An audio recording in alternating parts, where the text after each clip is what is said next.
कल हम जब यहाँ से जा रहे थे तो माननीय आमदार सुहास अन्ना जी कांदे जी और स्वंजुम ताई जी कह रही थी, गुरुजी हमारा पूरा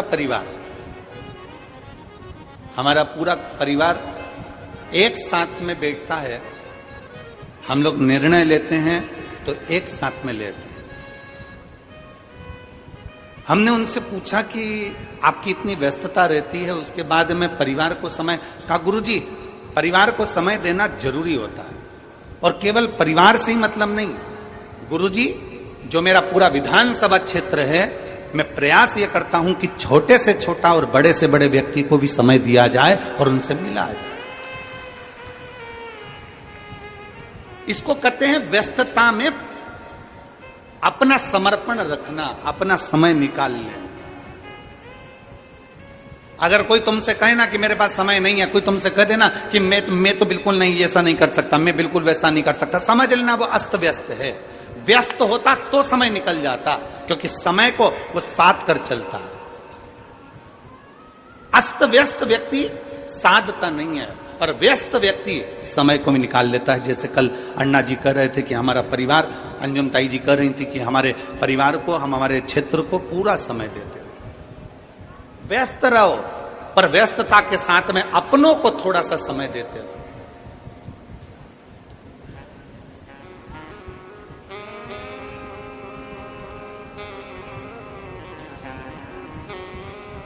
हम आप सबसे कहेंगे व्यस्त रहो, मस्त रहो, पर अस्त और व्यस्त मत रहो। अस्त व्यस्त और व्यस्त में अंतर है। अस्त व्यस्त में व्यक्ति का समय की गणना नहीं ले पाता, ना जाने कब क्या करना है, क्या नहीं करना है, कैसे करना है, क्या करना है। एक व्यस्तता के साथ व्यक्ति रहता है तो उसको मालूम है कि इतनी बजे मुझे ये कार्य करना है, मुझे वहां पहुंचना है, मुझे ये कार्य करना है, मुझे वो भोजन करना है, मुझे अपने परिवार को, अपने बच्चों को, अपने कुटुंब को, अपने कबीले को समय दे।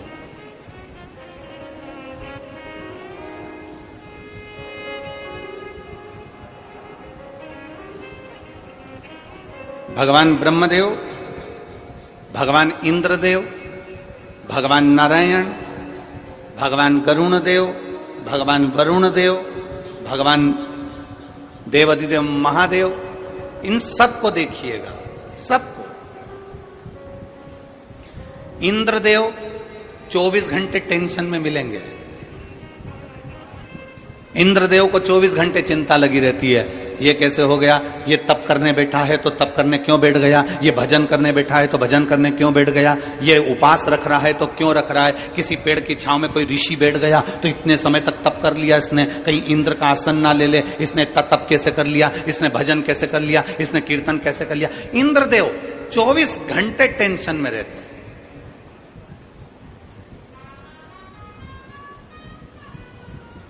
देवऋषि नारद 24 घंटे भ्रमण में रहते हैं।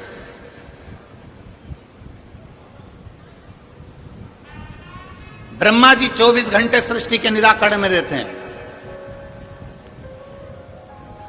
भगवान नारायण हमेशा मार्गदर्शन में रहते हैं। केवल एक मेरा देवाधिदेव महादेव ऐसे हैं जो बैठते हैं कैलाश पर, मृत्यु लोक में अपने परिवार, अपने कुटुंब, अपने कबीले के साथ, अपने रिश्ते नातों के साथ रहते हैं। उसके बाद भी नेत्र बंद कर कर शांति के साथ अपनी जिंदगी को जीते हैं।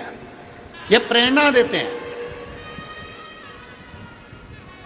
मेरे ओघड़दानी भगवान शंकर प्रेरणा देते हैं कि व्यस्तता के जीवन में थोड़ा सा समय परमात्मा के लिए निकालो, व्यस्तता के जीवन में थोड़ा सा समय भगवान के लिए निकालो, व्यस्तता के जीवन में थोड़ा सा समय भगवत भजन के लिए निकालो, व्यस्तता के जीवन में थोड़ा सा समय अपने खुद के लिए निकालो। आप स्वयं अपने ऊपर, हम फिर निवेदन करेंगे, तुम 98 किसी को दान मत करो, तुम 54 मत दो किसी को, तुम किसी को 5 रुपए 10 रुपए भी मत दो, तुमसे निवेदन है। तुम तो 1 रुपया भी किसी को मत दो, परंतु वो 1 रुपया अगर 10 रुपए आप दुकान पर बैठकर कमा रहे हो, 50 रुपए दुकान पर बैठकर कमा रहे हो, 100 रुपए अगर तुम कमाई कर रहे हो, तो निवेदन है उस 100 रुपए में से कम 50 रुपए अपने ऊपर तो खर्च करो, अच्छे से भोजन करो, अच्छे से वस्त्र पहनो, अच्छे से अपनी जिंदगी जियो, अच्छे से अपना जीवन का निर्वाह करो। पर आप कमाते तो हो, जोड़ा जोड़ा जोड़ा आपने जोड़ा बच्चों के लिए, बच्चे जोड़े अपने बच्चों के लिए, और मालूम पड़े वो सुख की जिंदगी जो थी तुम्हारी वो पूरी जिंदगी दुख में ही निकल गई। पूरा जीवन दुख में निकल गया, पूरा जीवन।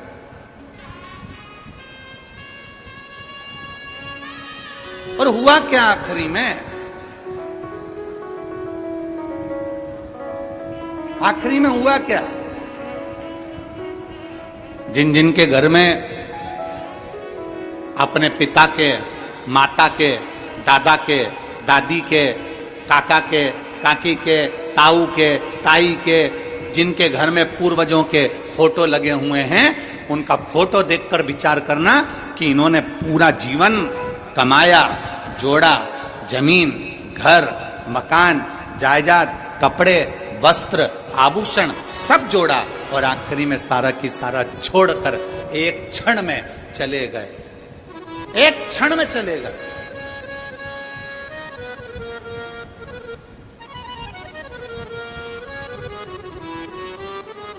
उसका भोग कहां भोग?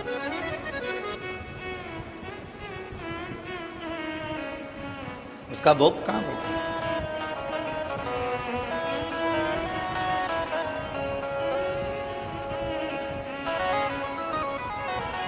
एक बात आपसे पूछें, मेरे नांदगांव के सभी लोग बड़े प्रेम से, आप लोग जितने श्रोता भाई बहन बैठे हो, बताइएगा,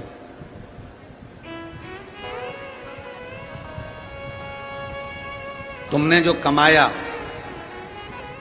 दुकान पर बैठकर, व्यापार में, व्यवसाय में, नौकरी में, सर्विस में, जो तुम कमाई कर कर लाए, उसका भोग तुम पूर्ण तरह से नहीं भोग पाए, पूर्ण तरह से भोग नहीं भोग पाए।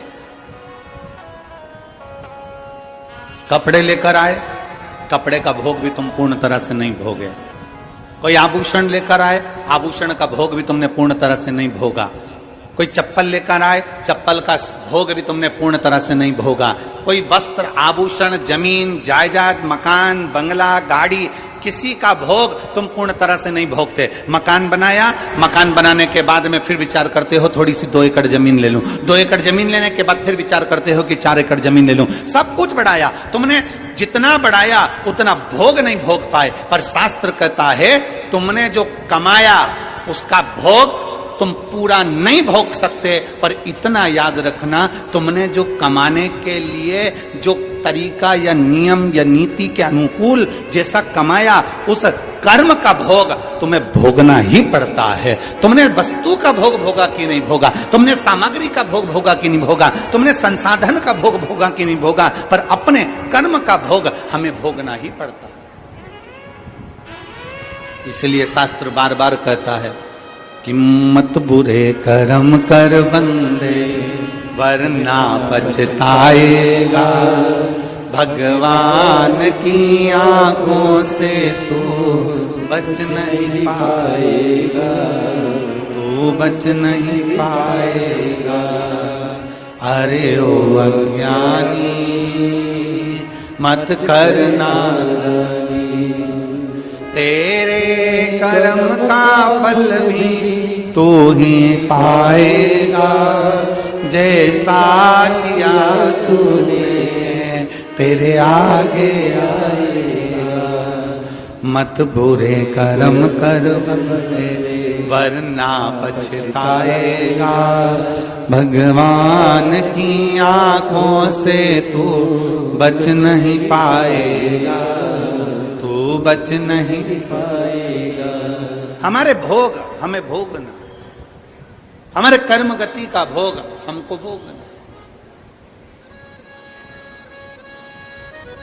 क्या कर रहे हो, कैसे कर रहे हो, क्या क्रम धारण कर रहे हो, क्या नियम धारण कर रहे हो, यह आपके ऊपर निर्भर करता है, आपके ऊपर। अभी तुम देखना, हम कहेंगे ना तो कई लोगों को हमारी बात की थोड़ी काली मिर्ची जरा ज्यादा लग जाती है। अभी आप देखना, नवरात्रे आ रहे हैं, नवरात्र प्रारंभ होने वाले हैं। अब आप देखेंगे नवरात्र में कोई पांव में चप्पल नहीं पहनेगा। बोलो बोलो, सही है कि गलत है? कई कई लोग 9 दिन तक नियम लेंगे, हम पांव में चप्पल नहीं पहनेंगे। कोई कोई लोग नियम लेंगे कि हम 9 दिन तक भोजन नहीं करेंगे, हम अन्न का त्याग करते हैं। कोई कोई 9 दिन तक नियम रखेगा, मैं लौंग पर व्रत रखूंगा 9 दिन। कोई कोई व्रत रखेगा, मैं 9 दिन तक केवल 1 गिलास दूध पर व्रत करूंगा। कोई कोई लोग व्रत करेंगे कि मैं 9 दिन तक गलत चीजों का त्याग कर दूंगा। कोई कोई नियम लेंगे कि 9 दिन तक मैं पैदल चलकर माता रानी के मंदिर तक, देवी के मंदिर तक जाऊंगा। कितने दिन? जम के बोलो जरा, 9 दिन। और जो बाकी के दिन है वो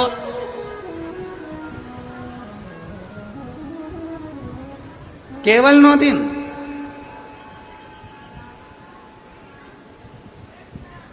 बाकी के दिन क्या है,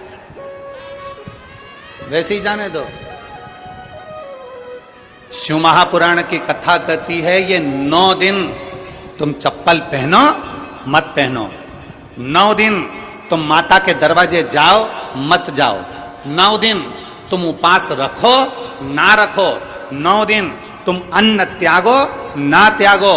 पर शिव महापुराण की कथा कहती है, मां आद्य शक्ति के चरित्र का वर्णन करते हुए कहती है कि 9 दिन तुम्हारे प्रत्येक दिन तुम एक संकल्प ऐसा लो कि मैं अपने सामने, अपने क्षेत्र में, अपने मोहल्ले में, अपनी कॉलोनी में, अपनी सोसाइटी में किसी छोटी बच्ची के साथ कभी कोई गलत कृत्य नहीं होने दूंगा।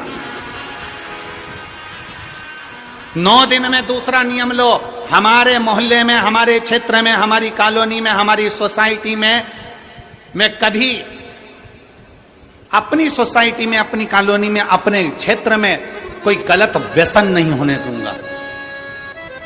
तीसरे दिन फिर नियम लो, मैं अपने क्षेत्र की बेटियों के प्रति, अपने क्षेत्र की बेटियों को, अपने क्षेत्र की छोटी छोटी बेटियों को, बेटियों के लिए मैं स्वयं आगे बढ़कर उनको शस्त्र की, तलवार की, शस्त्र की विद्या प्रदान करूंगा। चौथे दिन नियम लो, मैं माता रानी के चौथे दिन नियम लेता हूं कि मैं अपनी नवरात्रि में, इस नवरात्रि में चौथे दिन का नियम धारण करता हूं कि मैं अपने क्षेत्र की बेटियों को शास्त्र की विद्या दूंगा, गीता की विद्या दूंगा, रामायण की विद्या दूंगा। 5वें दिन का नियम लो, मैं 5वें दिन का नियम लेता हूं कि मेरे क्षेत्र की बहन बेटियों के लिए, मैं 5वें दिन का नियम लेता हूं कि मेरे क्षेत्र की बहन बेटियां अगर आधी रात को भी कहीं जा रही हैं, हॉस्पिटल जा रही हैं, कहीं किसी कार्य से जा रही हैं, रिश्तेदार के यहां जा रही हैं, मेरे क्षेत्र में उनको भय उत्पन्न नहीं होगा, मेरा बल इतना प्रबल रहेगा। 7वें दिन नवरात्रि में नियम ले लो कि मेरे अपने क्षेत्र में जितने छोटे बच्चे हैं, जितनी छोटी बेटियां हैं, जितने छोटे बच्चे हैं, इन छोटे बच्चों को मैं संस्कारों से जोड़ूंगा। 8वें दिन का नियम ले लो कि मेरे क्षेत्र की बहन बेटियों को, मेरे क्षेत्र की बेटियों को अगर जीवन में थोड़ा सा भी दुख आएगा तो उनके लिए ये भाई जैसे बेटा जैसा खड़ा की खड़ा ही रहेगा। 9वें दिन का नियम ले लो कि मेरे क्षेत्र की बहन बेटियों को कोई आंख उठा कर ना देखे, ये 9वें दिन का नियम है। चप्पल छोड़ने से नियम नहीं होता, अन्न छोड़ देने से नियम नहीं होता, वस्त्र छोड़ देने से नियम नहीं होता, आभूषण छोड़ देने से नियम नहीं होता। अपने भीतर माता रानी के 9 दिन तक 9 संकल्प अपने भीतर धारण करो। जब 9 संकल्प हमारे भीतर धारण होंगे तो हमारा नवरात्रा एक दिन का नहीं, हमारा नवरात्रा पूरे साल का होगा। केवल 9 दिन के लिए मैं चप्पल छोड़ दूंगा, केवल 9 दिन के लिए मैं अन्न छोड़ दूंगा, केवल 9 दिन के लिए मैं 1 गिलास दूध पर नवरात्र करूंगा, मैं 9 दिन तक लौंग खाकर व्रत करूंगा। 9 दिन तुम्हारे भीतर संकल्प होना चाहिए। मेरे क्षेत्र की कोई महिला के गर्भ में अगर कन्या जन्म ले रही है तो भ्रूण हत्या नहीं होने दूंगा, उस कन्या का जन्म होना चाहिए।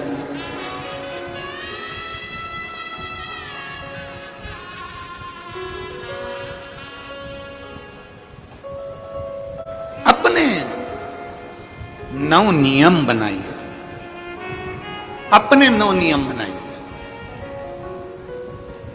केवल रोटी नहीं खाऊंगा, 9 दिन रोटी नहीं खाऊंगा, पर दुनिया के प्राण खाऊंगा। 9 दिन में 1 गिलास दूध लेकर व्रत करूंगा, और जैसे ही दशहरा आएगा दूसरे दिन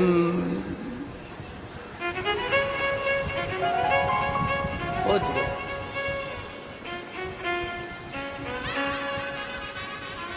अरे त्याग, दूध का नियम ले रहा है कि 1 गिलास दूध पे 9 दिन निकालूंगा। व्रत ले कि ये 9 दिन तो दूध पर, और 10वें दिन से जो मैं गलत चीज पीता था, मदिरा का पान करता था, उसको त्यागता हूं। तो देवी जी प्रसन्न होगी, तो दुर्गा प्रसन्न होगी, तो जगत जननी प्रसन्न होगी। केवल 9 दिन, केवल 9 दिन ना। खूब भगवान का भजन करो।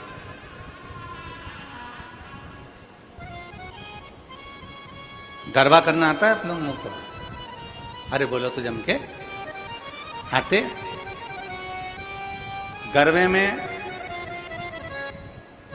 बस ऐसे ऐसे हाथ हिलाते रहो तो गरबा हो जाता है। गरबे में ये 2 हाथों का मिलना जरूरी होता है। बोलो सही है कि गलत है? क्यों? मां जगदम्बा दुर्गा भवानी के दरबार में ये 2 हाथों से ताली बजाते हुए गरबा होता है। क्यों? किस लिए? क्योंकि मां जगत जननी चाहती है कि तू अपने परिवार में जिसके साथ में रहती है, तेरा पति पत्नी, ये 2 हाथ, एक पति है एक पत्नी है, प्रयास करो ये दोनों मिलकर चलें और अपनी जिंदगी सार्थक बनाते चलें। अपनी जिंदगी सार्थक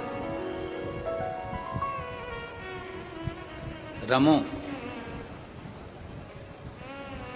रमो गरबे, सार्थकता का जीवन।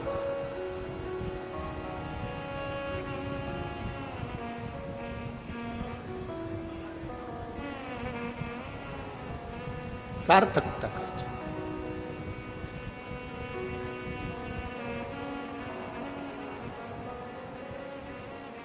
और जब आपका विश्वास, जब आपका भरोसा, जब आपकी दृढ़ता पूर्ण तरह से परमात्मा के प्रति समर्पित हो जाएगी, तो परमात्मा आपकी ओर आकर्षित होता है। आकर्षित।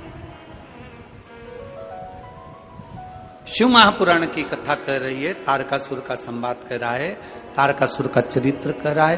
तारकासुर के चरित्र में वर्णन आता है, तारकासुर का चरित्र कहता है कि तारकासुर जन्म लेने के बाद भले असुर था, असुर प्रवृत्ति का था, पर तारकासुर असुर प्रवृत्ति का होने के बाद भी शंकर की भक्ति में, क्योंकि शिव का कोई द्रोही है ही नहीं।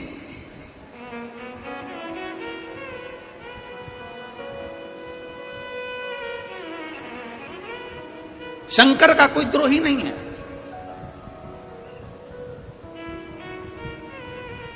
और यही हमारा शास्त्र कहता है, यही हमारा वेद और पुराण कहता है।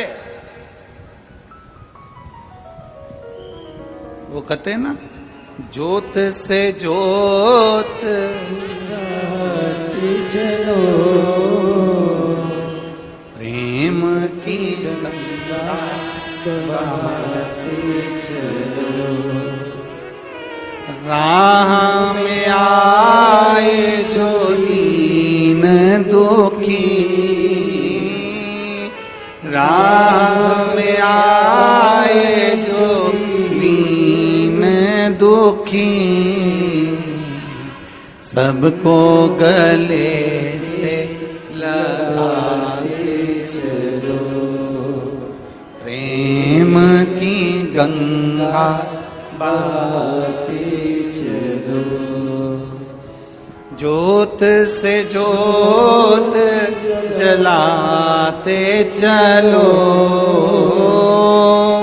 ज्योत से ज्योत जलाते चलो, प्रेम की गंगा बहाते चलो, प्रेम की गंगा बहाते चलो। राह में आए जो दीन दुखी, राह में आए जो दीन दुखी, सबको गले से लगाते चलो। सबको गले से लगाते चलो। इसी को शिव भक्ति कहते हैं, इसी को शिव स्नेह कहते हैं। भगवान शंकर का कोई द्रोही नहीं, भगवान शंकर का कोई दुश्मन नहीं, भगवान शंकर का किसी से नफरत नहीं, भगवान शंकर का कोई द्रोही नहीं, भगवान शंकर का कोई दुश्मन नहीं। शंकर के सब अपने हैं, शिव के सब अपने हैं, भगवान शंकर के सब प्रिय हैं, भगवान शंकर के सब स्नेही हैं। उसका कोई दुश्मन नहीं, कोई दुश्मन। इसलिए शंकर भगवान की कथा कहती है कि शिव जैसी निर्मलता अपने भीतर धारण कर कर रखिए, शिव जैसी निर्मलता।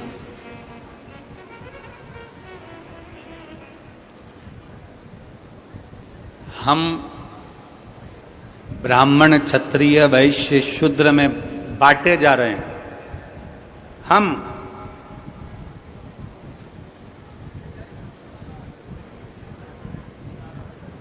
हम ब्राह्मण क्षत्रिय वैश्य शूद्र में बांटे जा रहे हैं। केवल मंदिर में जाओगे तो बढ़ गए, देवालय जा रहे हो तो बट रहे हो, धर्म में जा रहे हो तो बट रहे हो, परंतु केवल एक स्थान ऐसा है जहां ब्राह्मण क्षत्रिय वैश्य शूद्र कोई नहीं बटता। केवल एक स्थान ऐसा है जहां ब्राह्मण क्षत्रिय वैश्य शूद्र कोई नहीं बटता, वो है होटल। केवल एक होटल ऐसी है जहां पर चाय पीकर ब्राह्मण भी गया, क्षत्रिय भी गया, वैश्य भी गया, शूद्र भी गया, वही गिलास धुला फिर आ गया, धुला फिर आ गया। गिलास को नहीं मालूम कि यह ब्राह्मण है कि क्षत्रिय है कि वैश्य है कि शूद्र है। गिलास का काम है तपन को झेलना और दूसरे का पेट भरना। उसी तरह परमात्मा ने जब पैदा करा तो ब्राह्मण क्षत्रिय वैश्य शूद्र बनाकर पैदा नहीं करा। मनु और शत्रुपा जन्मे थे तो उन्होंने ये नहीं लिखा था कि मैं ब्राह्मण हूं कि क्षत्रिय हूं कि वैश्य हूं कि शूद्र हूं। भगवान पृथ्वी पर जब मनु और शत्रुपा ब्रह्मा जी की जंघा से प्रकट हुए, आधा स्वरूप में से एक जंघा से मनु, एक जंघा से शत्रुपा जब प्रकट हुई, प्रथम पुरुष प्रथम स्त्री इस संसार सागर में जब जन्मे तो उन्होंने ये नहीं लिखा कि मैं ब्राह्मण हूं कि क्षत्रिय हूं कि वैश्य हूं कि शूद्र हूं। उन्होंने तो ये देखा कि मैं संसार में जन्म लेने वाला मनुष्य सनातनी हूं, मैं मानव हूं और मानवता का फर्ज अदा करूं। मैं मानव हूं और मानवता का फर्ज अदा करूं। मानवता का फर्ज है हम किसी को कष्ट ना दें। मानवता का फर्ज है पृथ्वी पर आने के बाद हम भगवत भजन को धारण करें। प्रेशर नहीं आ रहा है तुम्हारे साउंड में। भगवान का भक्ति करें, भगवान का भजन करें, भगवत स्मरण करें, ये मानवता का।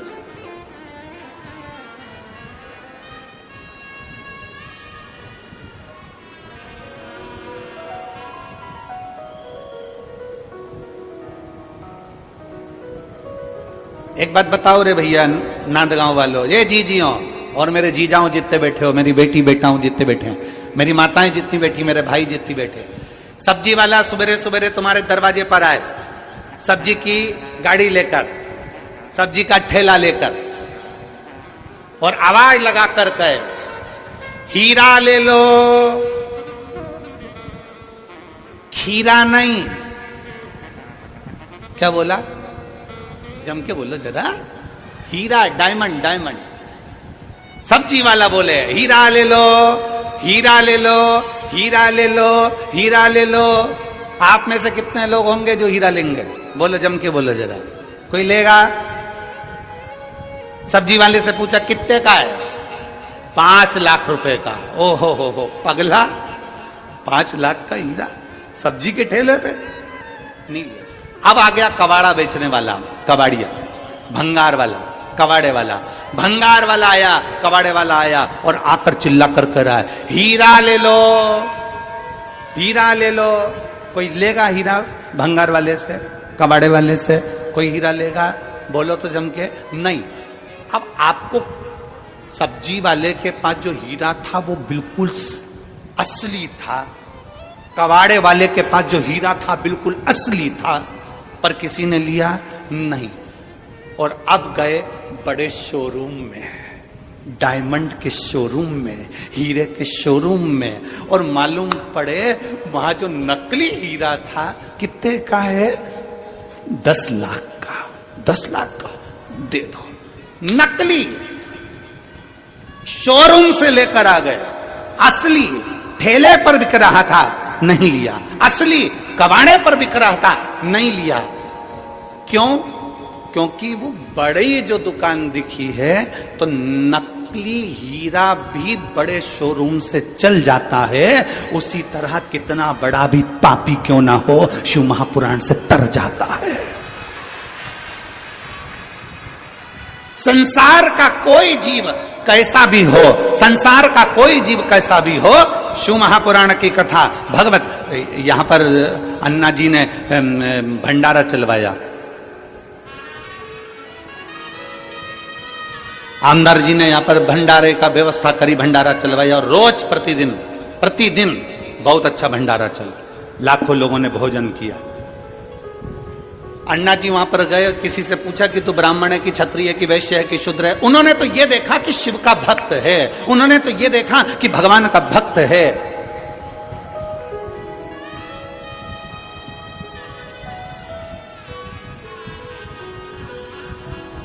मैं माननीय आमदार सुहास अन्ना जी को, अंजुम ताई जी को एक चीज के लिए धन्यवाद दूंगा। आपकी एक वीडियो हमारे सीहोर में पहुंची, उस वीडियो में आज तक हमने किसी यजमान को इन भक्तों से ये बोलते हुए नहीं सुना कि आप लोगों ने भोजन किया कि नहीं किया, पर आप दोनों ने खड़े रहकर इनसे पूछा, उसके लिए साधुता देता हूं। बहुत बहुत बधाई आपको, साधुता इसके लिए। आपने पूछा कि आप लोगों ने भोजन किया कि नहीं किया, आप लोगों ने भोजन करा कि नहीं करा, आप लोग भोजन करे कि नहीं करे। एक परिवार जैसा प्रेम, एक परिवार जैसा आनंद प्राप्त।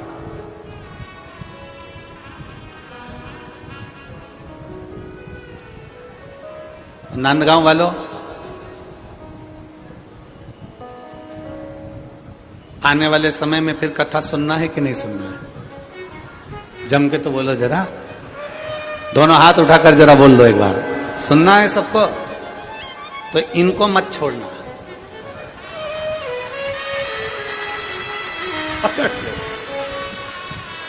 कथा सुनना है, अपने को नहीं छोड़ना।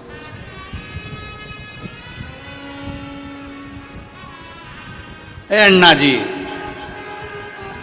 और अन्ना जी से निवेदन, अंजुम ताई जी से, कथा कराना है, इन शिव भक्तों को वापिस जोड़ना है, और वापिस इन शिव भक्तों के लिए आगे रहकर सब कार्य करना है। शिव का ये आनंद, ये भक्ति, ये तत्व हमारे भीतर समाहित, अपने भीतर।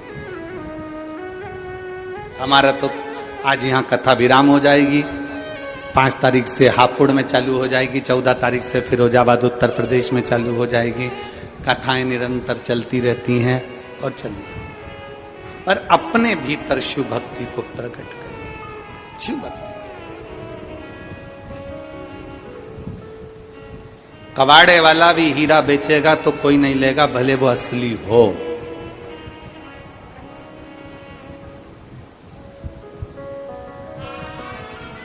सब्जी वाला भी हीरा बेचेगा तो कोई नहीं लेगा, भले वो हीरा असली हो। शोरूम पर अगर हीरा पहुंचा है तो उस हीरे की भी कीमत है, भले नकली। शिव महापुराण में अगर कोई पहुंचा है, शिव महापुराण की कथा जिसके घर में चल रही है, जिसके टीवियों पर चल रही है, जिसके फेसबुक यूट्यूब पर चल रही है, जिसके मोबाइलों में चल रही है, घर में भले 5 मिनट शिव महापुराण की कथा चले, पर प्रतिदिन अपने मोबाइल को चालू कर 5 मिनट शिव पुराण चालू कर छोड़ दिया। घर में टीवियों पर अगर कथा आए तो भले सुनो चाहे नहीं सुनो, 5-10 मिनट उस टीवी को चालू कर छोड़ा करो, जिससे वो शिव महापुराण के शब्द हमारे घर के वातावरण को शुद्ध करें, हमारे घर के वातावरण को शुद्ध करें। घर में अगर आपके घर में लाइट है और कोई अगर मशीन हो तो मोबाइल में या मशीन से श्री शिवाय नमस्तुभ्यं, श्री शिवाय नमस्तुभ्यं। सुबह के समय 2 मिनट 5 मिनट या रात्रि को सोने से पहले 5 या 7 मिनट सुन लिया करो, सुनो, श्रवण करो, उतारो उसको।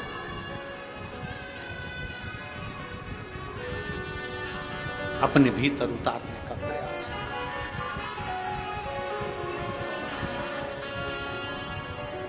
एक पत्र है,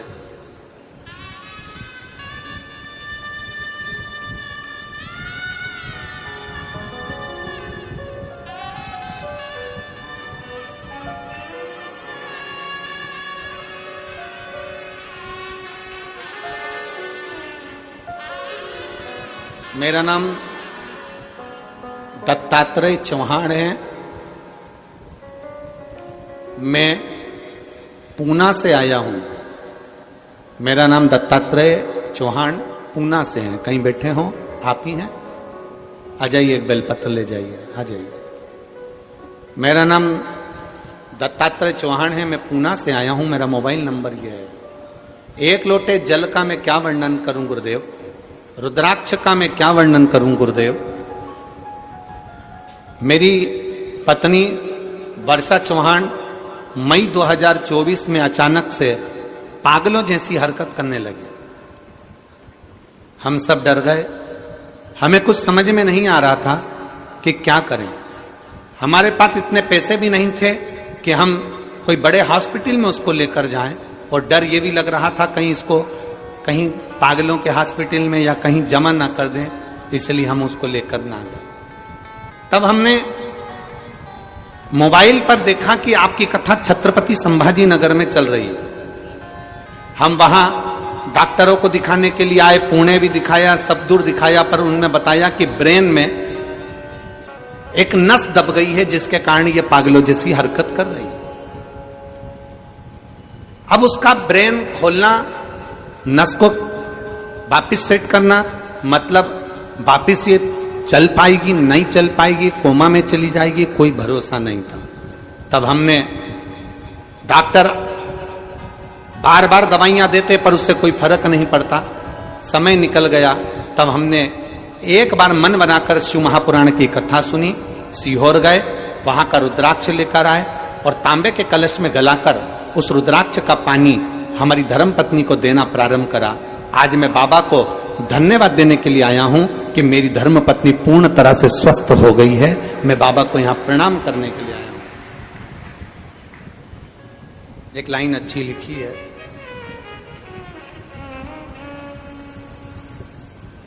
मुझे मेरे बाबा ने बहुत दे दिया है, तेरा शुक्रिया है, तेरा शुक्रिया है। मुझे भोले बाबा ने बहुत दे दिया है, तेरा शुक्रिया है, तेरा शुक्रिया है। ये जायदाद दी है, औलाद दी है, मुसीबत में हर वक्त इमदाद दी है।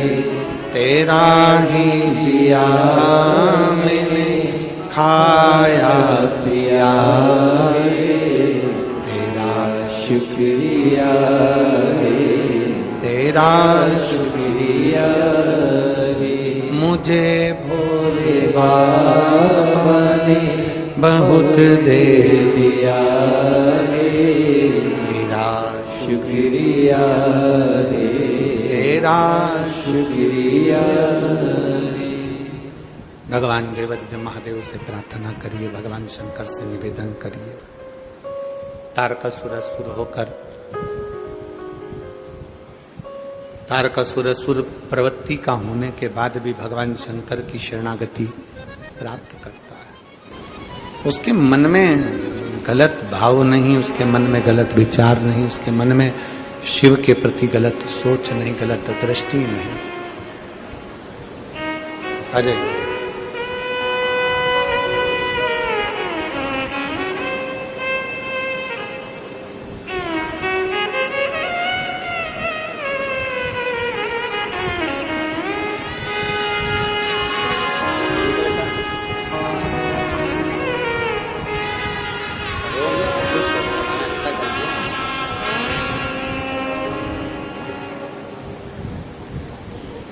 शिव तत्व की प्राप्ति हो।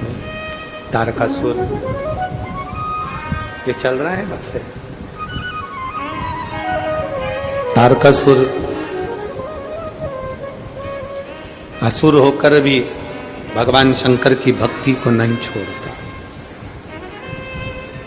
तारकासुर असुर होकर भी भगवान शंकर की अविरल भक्ति को नहीं त्यागता।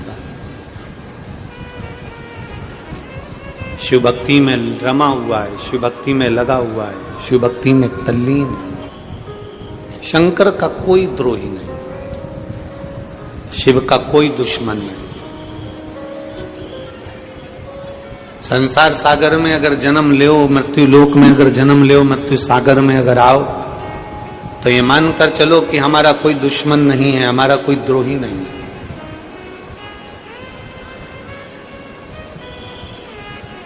हम अगर दूसरे के प्रति समर्पण का भाव रखते हैं तो जरूर हमारे लिए भी हमारा भोलेनाथ कुछ ना कुछ अच्छा सोच कर रखता। हमारा शंकर हमारे लिए कभी गलत नहीं कर सकता।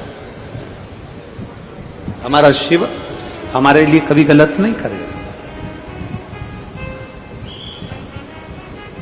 अपने मन को पवित्र बनाने का प्रयास करें, अपने हृदय को, अपने चित्त को श्रेष्ठ बनाने का प्रयास करें। जब हम हमारे मन को, जब हमारे चित्त को, हमारी वृत्ति को श्रेष्ठ बनाने का प्रयास करेंगे तो संपूर्ण क्षेत्र हमें श्रेष्ठ ही नजर आएगा। संपूर्ण क्षेत्र। एक बड़ा सुंदर संवाद आता है, हम हमेशा कथा में कहते हैं, आप लोगों से भी हम बार बार विनय करते हैं, बन सके इन हाथों से भूखे को भोजन करा दो, प्यासे को पानी पिला दो। किसी की चिकित्सा व्यवस्था कराना हो तो उसकी मेडिसिन करवा दो। बन सके कहीं अच्छा काम बन सके, किसी की एजुकेशन कराना है कराओ। कुछ श्रेष्ठ करने का प्रयास करें, कुछ अच्छा करने का प्रयास करें। जब हम अच्छा करते हैं तो हमें अच्छा प्राप्त होता है। किसी कथा में कोई व्यासपीठ पर महाराज ये नहीं बोलेगा कि अपने साथ आना तो 2 पानी की बोतल लाना। सुना है किसी की कथा में कभी तुम लोगों ने? जम के बोलो जरा, जम के सुना है कभी? किसी कथा में कोई महाराज, कोई कथाकार, कोई संत, कोई बाबा ये नहीं कहेगा कि कथा में आना तो 2 पानी की बोतल लाना। कोई महाराज तुमसे ये नहीं कहेगा कि कथा में आना तो अपने बिछाने की दरी आसन साथ में लाना। कोई महाराज ये नहीं कहेगा कि कथा में आना तो अपना ओढ़ने का साथ लाना। कोई महाराज ये नहीं कहेगा कि कथा में आना तो अपने साथ एक छाता जरूर लाना। केवल शिव महापुराण की कथा कहती है कि अपने साथ 2 पानी की बोतल लेकर चलो। क्यों? एक बाटल मेरे अपने लिए और दूसरी बाटल मेरे अड़ोसन, पड़ोसन और धड़ोसन के लिए जो पास में बैठा है उसके। क्यों? किस लिए? हम अगर भूल से भी किसी प्यासे को, अगर शिव महापुराण की कथा में कोई शिव भक्त है, कोई शंकर का भक्त है, उसका मुख झूठा करा देते हैं तो जरूर उसका फल हमें प्राप्त जरूर। एक बड़ा सुंदर संवाद शिव महापुराण के अंदर कथाता है। एक गांव में 2 भाई रहते थे। गांव के अंदर 2 भाई का निवास, 2 भाई रह रहे। और उसमें जो एक भाई है वो बड़ा भगवान शंकर के प्रति उसकी अविरल भक्ति है, शिव जी के प्रति उसका बड़ा विश्वास है, शंकर के प्रति उसका भरोसा है, शंकर के प्रति उसका बड़ा विश्वास, बड़ा भरोसा है। और दूसरे नंबर का जो भाई है, दूसरे नंबर का जो उसका भाई है, वो इतना भरोसा नहीं करता था, विश्वास नहीं करता था, उसकी दृढ़ता इतनी नहीं, उसका भरोसा इतना नहीं।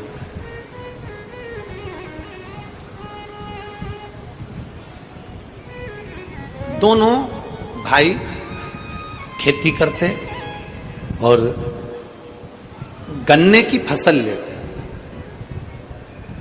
गन्ना जानते हो? अरे बोलो तो जम के, जानते हो ना गन्ना? यहां और कुछ बोलते हो तो बात दूसरी है। शुगर, चीनी का जो ईख भी कई लोग बोल देते हैं उसको, ईख, गन्ना। दोनों भाई गन्ना लगाते, गन्ने की फसल लेते और गन्ने की फसल लेकर उसका आधा गन्ना तो वो शुगर मिल में भेज देते, शुगर फैक्ट्री में, और आधा गन्ना उसका जो है वो गुड़ बनाने में काम में ले लेते। दोनों भाई। समय निकलता गया, निकलता गया, निकलता गया, और दोनों भाई खूब अच्छे से अपना जीवन जी रहे, खूब अच्छे से अपने जीवन का यापन कर रहे। दोनों भाई खूब अच्छे से अपनी जिंदगी जी रहे। दोनों भाई अपने जीवन को, अपनी जिंदगी को बहुत श्रेष्ठता में जी रहे, बहुत श्रेष्ठ।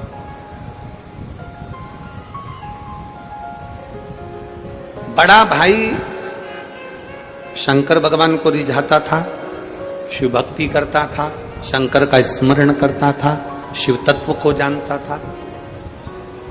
उसका एक नियम बड़ा प्रबल था, बड़े भाई, बड़ा भारी नियम था उसका।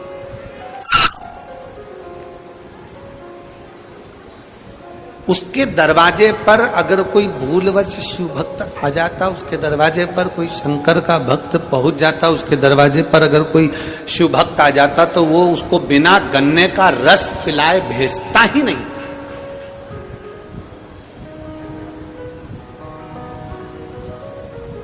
गन्ने का रस पिलाएगा, गुड़ बना होगा तो गुड़ की ढेली उसको खिलाएगा, गुड़ खिलाएगा तो खिलाएगा, साथ में गुड़ उसके साथ में बांध कर कपड़े में भी दे देगा कि तुम्हारे साथ ले जा। 2 डली, 3 डली, 4 डली गुड़ की उसने बांधी और दे दिया, ये गुड़ की डली है, लेकर चले जाए, गुड़ है, इसको बांध कर दे दिया उसको और ले जा। गुड़ की डली बांध कर उसको दे दी, ये ले जा। कोई शंकर का भक्त, अब जितने भी शिव भक्त थे ना, जितने शंकर जी के भक्त थे, जितने भगवान देवादिदेव महादेव के भक्त थे, वो सारे के सारे भगवान शंकर के जितने भक्त, वो जब भी निकलते तो उनके यहाँ रुकते। भैया कैसे हो भाऊ, कैसे हो? बढ़िया, आओ सब बैठो, गन्ने का रस पियो। गन्ने का रस पिलाया, गुड़ खिलाया, गुड़ खिला के गुड़ की डली वो भी बांध कर दे दी। अब छोटा भाई देखता तो बहुत कुड़ता, छोटे भाई को बड़ा बुरा लगता। छोटे भाई को लगता, बताओ गजब का मेरा भाई है, मेहनत हम दोनों कर रहे हैं, काम हम दोनों कर रहे हैं, फसल हम दोनों ले रहे हैं, सारा पानी हम दोनों फेर रहे हैं, दवाई हम दे रहे हैं, गुड़ हम बना रहे हैं, मेहनत हम कर रहे हैं, और ये आते हैं थोड़े बहुत लोग और खा पी के चले जाते हैं। गुस्से में लाल हो गया भाई। छोटे वाले को तो बड़ा तन्न फन्न हो गया, छोटे वाले को तो रहा नहीं गया।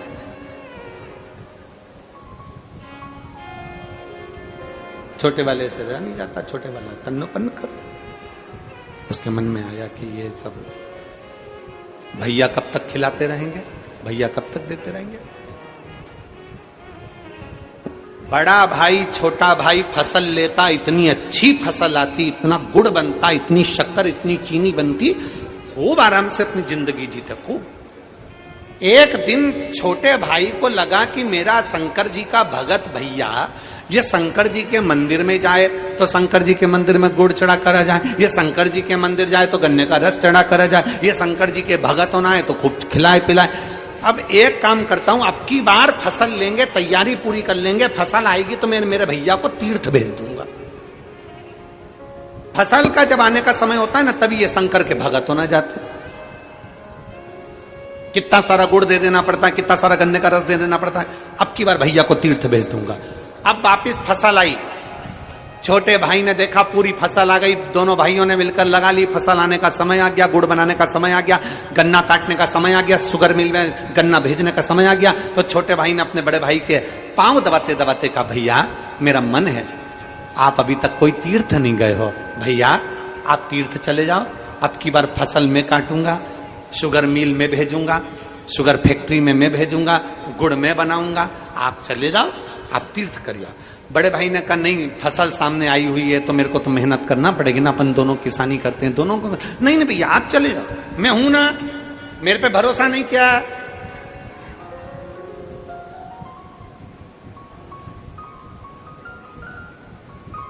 मुझ पे भरोसा नहीं किया, ए भाऊ मुझ पे भरोसा नहीं किया। नहीं तेरे पे तो भरोसा है पूरा है, तो फसल में ले लूंगा, तुम जाओ। बड़े भाई ने सोचा, ले लेगा ना बेटा, सब अच्छे से कर लेना, हो आराम से रहना, खूब आराम से सेवा करना, ठीक है भैया जाओ। अब बड़ा भाई तो चले गया तीर्थ, छोटे भाई ने मन में सोचा, अब आओ तुम गन्ने का रस पीने, अब आओ तुम गुड़ खाने। अब जितने शंकर के भक्त थे, शिव जी के भक्त थे, उनको मालूम पड़ गया, उनके पास सूचना पहुंच गई कि बड़ा भाई तो तीर्थ चले गया, छोटा है। तो इन सबको मालूम था वो छोटा एक चुल्लू भर के गन्ना का रस नहीं पिलाएगा, सबको मालूम था, एक नहीं गया।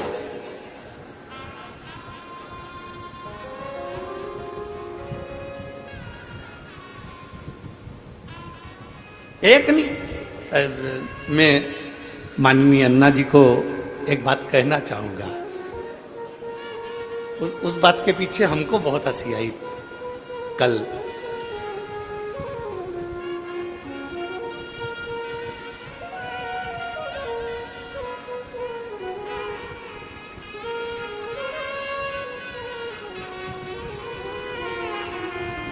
क्या हुआ, रात्रि को 2 दिन हमारा मिलने का रहता है और उसमें मिलने वाले बहुत सारे पहुंच गए। अब इतने सारों से मिलना तो बड़ा मुश्किल था।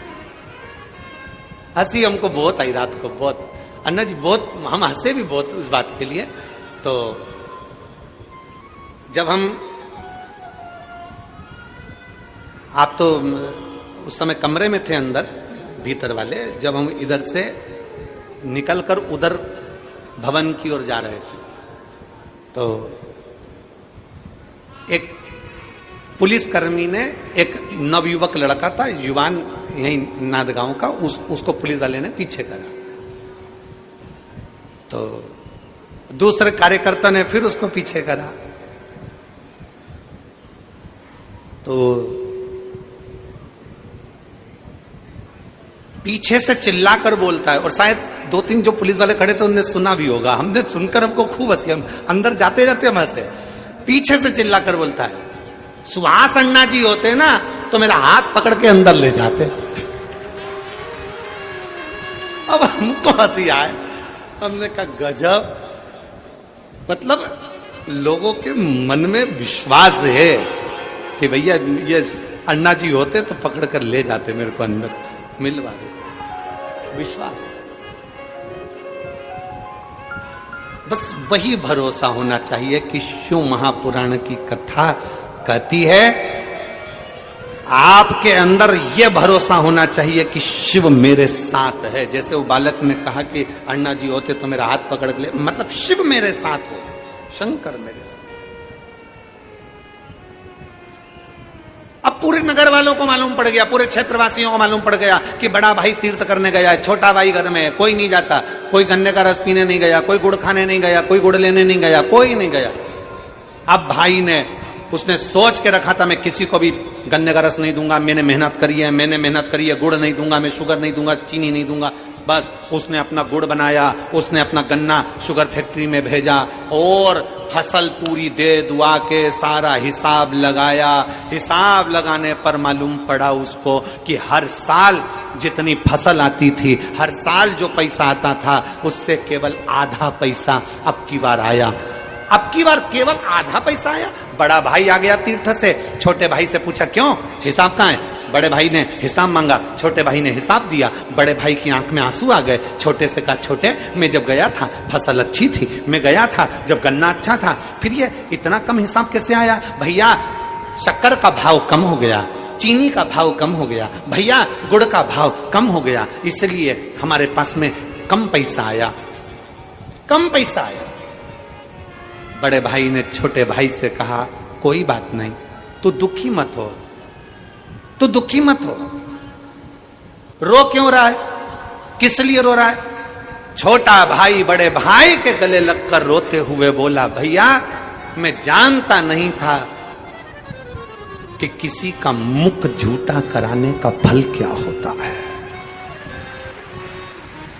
मैं जानता नहीं था कि किसी का मुख झूठा कराने का फल क्या होता है। मुझे नहीं मालूम था कि अपने गन्ने में से गन्ने का रस पिलाने का फल क्या है, अपने गुड़ में से गुड़ खिलाने का फल क्या है, अपनी चीनी में से चीनी खिलाने का फल क्या है, मैं जानता नहीं था।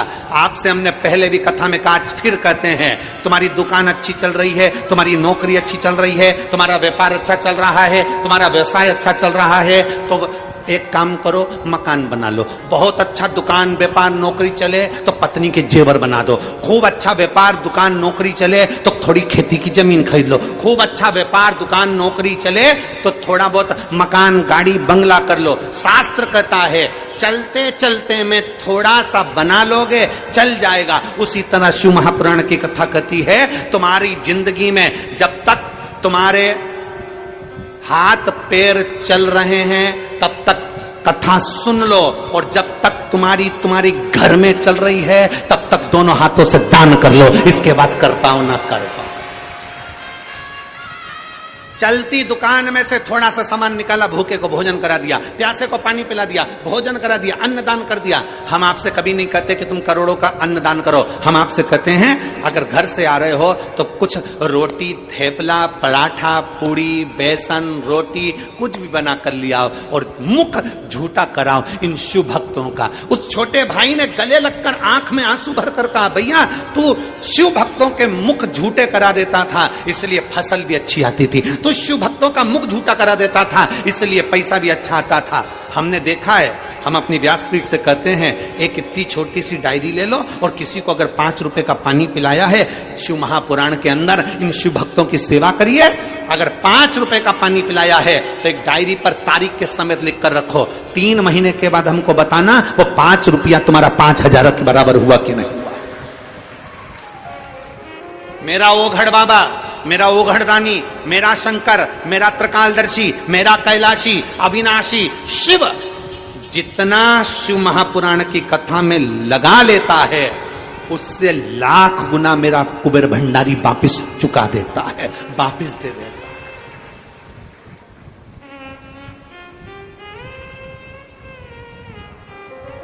अभी अन्ना जी कह रहे थे कि गुरुजी के पास में 2028 तक 27 तक तारीख खाली नहीं है। सत्यता है। आप जाइए सीओर में, आपको मालूम पड़ेगा, कंप्यूटर के सामने ले जाके आपको बिठा देंगे। आप जाओ और लैपटॉप पर बैठ जाओ, कंप्यूटर पर देख लो, लिस्ट निकाल लो, आपको मालूम पड़ जाएगा तारीख खाली नहीं मिलेगी। क्यों नहीं मिलेगी? कारण क्या है? ऐसा कुबेरेश्वर महादेव ने क्या कर रखा है कि कथा की कथा चलती रह रही है? क्या है ऐसा? उसका कारण केवल एक है, मेरा कुबेर भंडारी की कथा, मेरे कुबेरेश्वर महादेव की कथा जो एक बार करा लेता है, 2-4 महीने में वो सीहोर वापिस पहुंच जाता है और कह देता है अगली तारीख फिर लिख दीजिए, क्योंकि मेरा कुबेर भंडारी वापिस इतनी वैभव, सत्ता, धन, यश प्रदान कर देता है।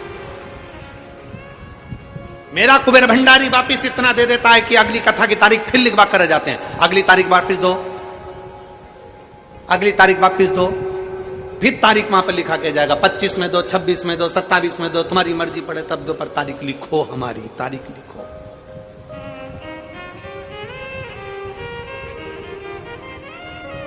और आप में कई माताएं बैठी हैं, कई भाई बैठे हैं, कई जीजी, कई जीजा बैठे हैं जो एक कथा नहीं सुने हैं। आप में से कई लोगों ने 2 कथा, 3 कथा, 4 कथा, 5 कथा, 6 कथा सुन रखी है, और आज भी कथा के पंडाल में बैठे हो। क्यों बैठे हो? तुम्हारे घर के लोग कहेंगे, जब 1 बार सुन चुकी, 2 बार सुन चुकी, 3 बार सुन चुकी, तो क्यों बैठी है कथा के पंडाल में? आप उससे कह सकते हो, मैंने पंडाल का महत्व जाना है, मैं एक बार कथा सुनकर आई थी, मेरे भोले बाबा ने मेरी झोली भर दी थी, फिर सुनने बैठ गई। कथा सुनने फिर बैठ गई हूं। मेरा शंभु क्या देगा, शंकर क्या देगा, ये वो जानता है। मैं जानती हूं वो शिव, वो शंकर, वो घड़ी, वो शंभु। किसी शिव भक्त का मुख झूठा कराने पर, किसी शंकर के भक्त को शिव महापुराण के अंतर्गत आने वाले शिव भक्त के लिए समर्पण का भाव रखने का फल क्या, उसका फल क्या?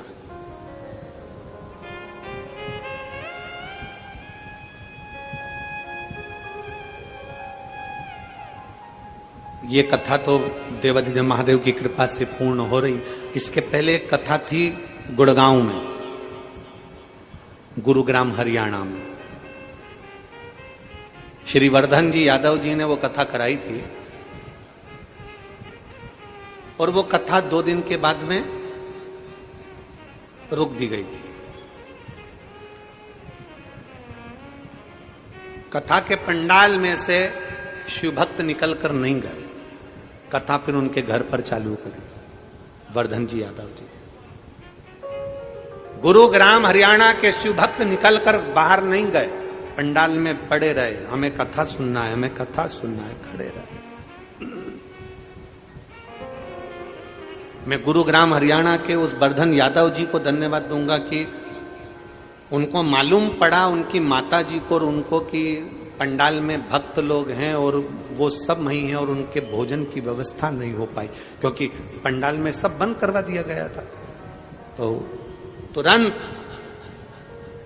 वो वर्धन यादव जी ने घर के बाहर टेंट लगवाकर भोजन बनवाया और बनवाने के बाद वो भोजन ले जाकर पंडाल में शिव भक्तों को खिलाया। मैं उनको भी साधुवाद देता हूं इस चीज के।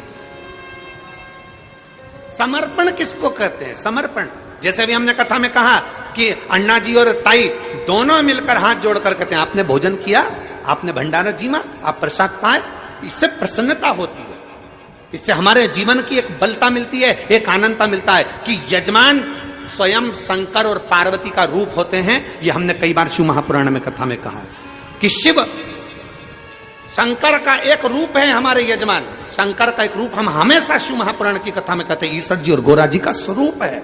यजमान जो बैठता है, पति पत्नी जो बैठते हैं कथा सुनने, वो शिव और पार्वती के रूप में बैठते हैं।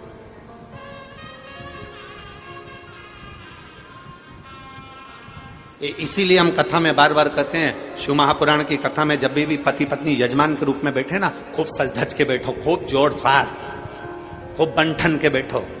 बच्चों की शादी में जितना सुंदर श्रृंगार करके बैठते हो, उतना दुगना श्रृंगार शंकर की कथा में बैठकर करना चाहिए। ईश्वर जी गोरा जी मने, मेरे शंकर भगवान जब शादी करने गए थे तो सुंदर श्रृंगार नहीं किया था। मेरे शंकर भगवान सजे नहीं थे, विवाह करने गए थे जब। पर मेरे शंकर भगवान जब कथा सुनने के लिए, शिव पुराण की कथा सुनने तुमरुका जी के मुख से चंचुला देवी के पति बिंदु के लिए जब कथा सुनने के लिए गए थे, तब मेरे शंकर भगवान ने श्रृंगार करा था। माता पार्वती ने 16 श्रृंगार करा था और दोनों सज धज कर कथा के पंडाल में पहुंचे थे। भगवान का वो स्वरूप आज भी पूरे भारत में पूजाता है, ईश्वर जी और गोरा जी के रूप में। आज भी लोग पूछते हैं गणा और गोर के रूप में, गणगोर के रूप में।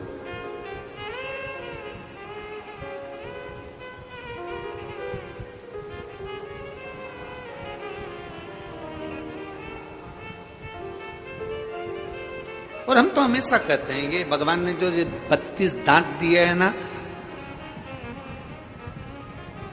ये जो दांत दिए हैं भगवान ने, भगवान भी कहता है हंस लो खिलखिला के, नहीं तो बुढ़ापे में निकलेंगे हिल हिला के। अभी भी मौका है, कुछ नहीं बिगड़ा। मुस्कुराहट में जो कुछ है वो दुनिया में कहीं नहीं है। जो आपकी प्रसन्नता,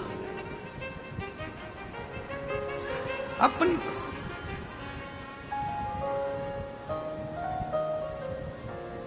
प्रसन्नता में, आनंदता में,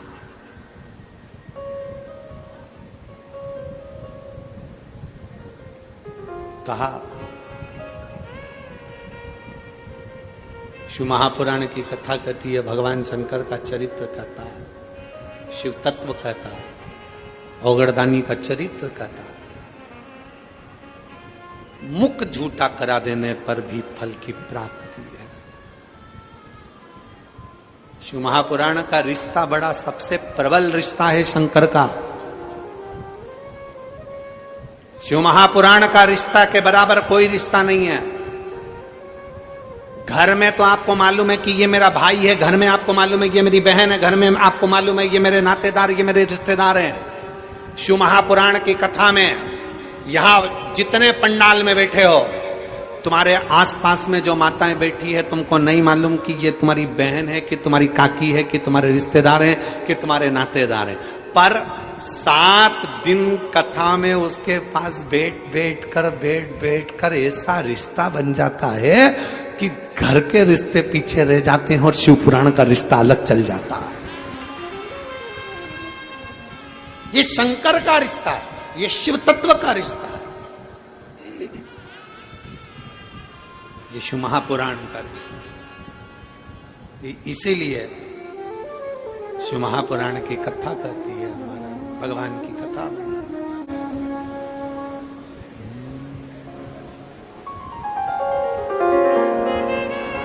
तेरे डमरू की धुन सुन के मैं काशी नगरी आई हूँ। तेरे डमरू की धुन सुन के मैं काशी नगरी आई हूँ। तेरे डमरू की धुन सुन के मैं काशी नगरी आई हूँ। तेरे डमरू सब गाइए। आज कथा का विराम दिवस है, बड़े प्रेम से। मैं काशी नगरी आई हूँ, मैं काशी नगरी आई हूँ। मैं काशी नगरी आई हूँ, मैं काशी नगरी आई हूँ। मैं काशी नगरी आई हूँ, मैं काशी नगरी आई हूँ। मैं काशी नगरी आई हूँ, मैं काशी नगरी आई हूँ। हे भोले ओ बम भोले, मैं काशी नगरी आई हूँ। मेरे भोले ओ बम भोले, मैं काशी नगरी आई हूँ।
जय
सुना है हमने ओ बोले तेरी काशी में गंगा है। सुना है हमने ओ बोले तेरी काशी में गंगा है। सुना है हमने ओ बोले तेरी काशी में गंगा है। उसी गंगा में नहाने को मैं काशी नगरी आई हूँ। उसी गंगा में नहाने को मैं काशी नगरी आई हूँ। मेरे भोले हो भोले मैं काशी नगरी आई हूँ। मेरे भोले हो भोले मैं काशी नगरी आई हूँ।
शंभो।